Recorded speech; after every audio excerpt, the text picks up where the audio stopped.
Raiganj block. ঠিক আছে, তো আজকে হলো 5ই সেপ্টেম্বর শিক্ষক দিবস। তো আজকে হচ্ছে সর্বপল্লী রাধাকৃষ্ণের জন্মদিন। এই দিনটাকে আমরা শিক্ষক দিবস হিসেবে পালন করি। উনি জন্মগ্রহণ করেছিলেন 1988 সালে 5ই সেপ্টেম্বর। তো উনি আমাদের ছিলেন আবার দ্বিতীয় রাষ্ট্রপতি। ঠিক আছে, আমাদের স্বাধীনতা 1947 সালে 15ই আগস্ট। তারপর আমাদের রাষ্ট্রপতি হয়, কিন্তু তারপরে সেকেন্ড আমাদের যে রাষ্ট্রপতি ছিলেন হচ্ছে সর্বপল্লী রাধাকৃষ্ণ।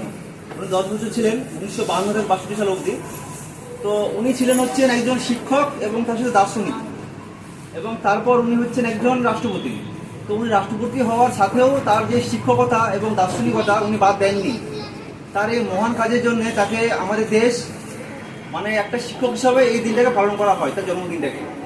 ঠিক আছে, তাই সব ছাত্রছাত্রীদের কাছেই আমাদের মানে একটা অনুরোধ বা একটা কর্তব্য আমাদের, যে আমরা দেখো আমরা যে চাকরি করি না কেন, আমাদের কিন্তু ভিত্তিটা হয় কি শিক্ষা থেকে।